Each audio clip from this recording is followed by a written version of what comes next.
From the age of 4 to around 18, I didn't get good grades at all.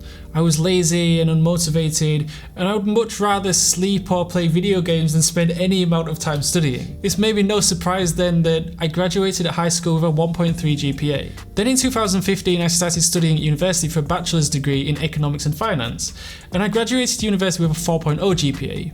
And I learned a lot on that journey. I was studying at school from 4 to 18, so I managed to reverse 14 years of bad study habits and destructive behaviours that were causing me to achieve relatively mediocre grades and turn myself around so that I went on to graduate in the top 5% of my class at university. So in this video, I'm going to take you along the journey with me, my thought processes along the way, and the specific mindset changes that I made and what triggered them, and exactly what steps I took that allowed me to make that transformation. And I'm going to go straight into the single biggest thing I did that completely changed the way that I behaved, acted, carried myself, how I studied. It really did change everything. I had a complete shift in my mindset. So I started to actually believe that I could achieve A grades. I started to believe that if I studied hard enough, I could actually achieve any grades that I wanted. And I removed my self-limiting restrictions that I had put on myself for 14 years. So once I started to believe it, I then started to study like it. Once I started to believe it, I set goals. I'd set goals to aim for A grades in my exams, and then I'd study just like an A grade student would. But what triggered this? It wouldn't just happen randomly, right? But something must have happened to trigger it. Well, what it was that I started to spend time with students far better than me, those students that were getting A grades. I realized that those students getting phenomenal grades in every exam, they're just normal people just like me. The only difference was that they actually studied for their exams. They put in the hours. They probably studied 5 to 6 times the amount that I was studying. And I was watching them. I was watching what they did. There was no magic involved. They weren't cleverer than me. They weren't more talented than me. They didn't process information faster than me. They didn't read or write faster than me.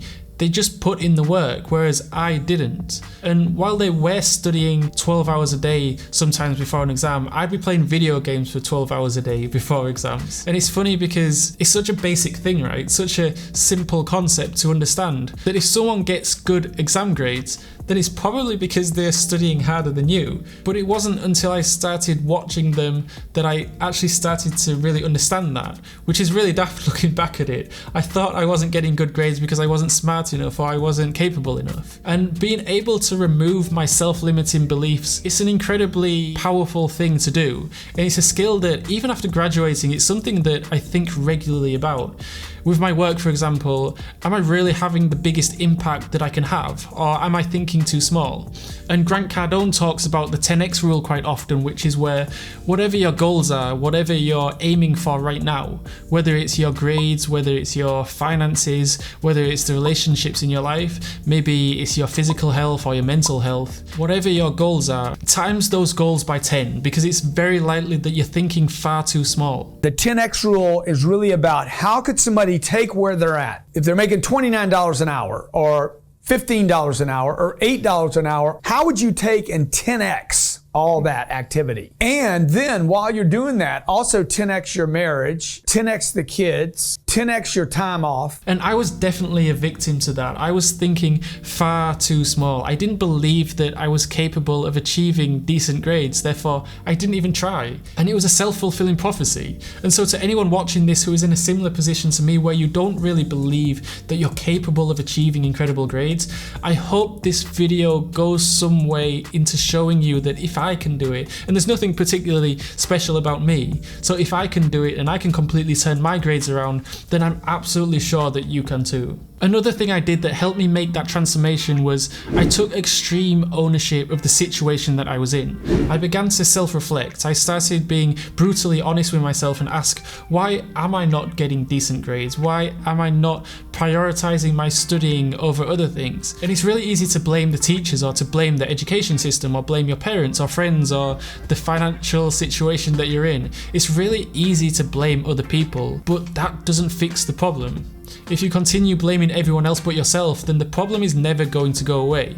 You're only able to fix it when you take responsibility and you start to make yourself accountable for your own problems. So for 14 years of my education, I was sitting on pretty average grades for the whole time. But I never really took responsibility. I didn't take action in order to improve those grades. I didn't take ownership of my problems. If I did particularly bad in an exam, I didn't self-reflect and think back on how I could have done better or try to improve my grades in any way. I did feel bad if I failed an exam, but I'd move on and I'd never think about it again.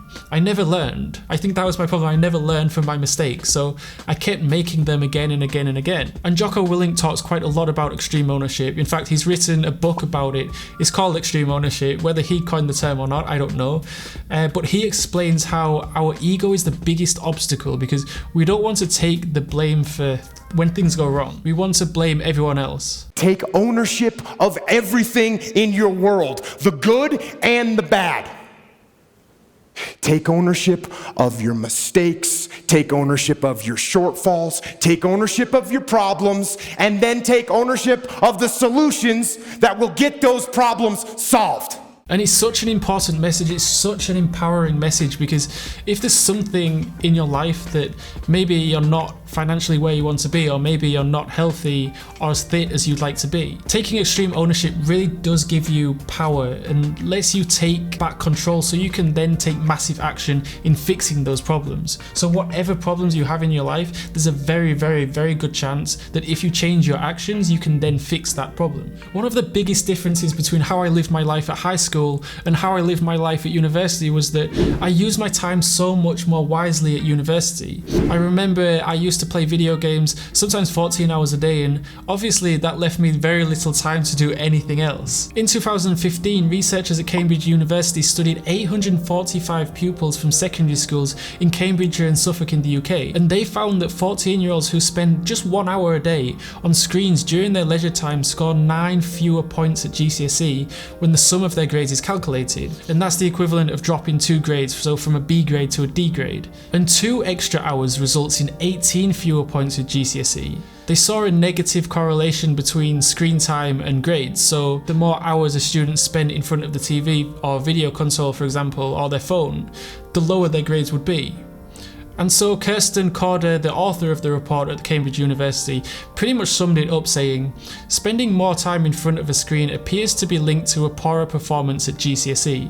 And on the flip side, a study published in the International Journal of Behavioural Nutrition and Physical Activity found that students who did just an extra hour of daily homework and reading performed significantly better in their exams than their classmates. Now, that's probably not surprising, but what is surprising is actually how much better the grades were of the students that did just 1 extra hour of daily homework and reading. So on average, their grades increased by 23.1, and that's equivalent to improving from an F grade to an A grade with just 1 hour extra of daily studying. So imagine the next time you get home from your school or university, instead of turning on the TV or going on your phone, what if you just spent 1 extra hour studying that evening? And then imagine you made that into a habit and you did that every day. As soon as you get home, you just study an extra hour.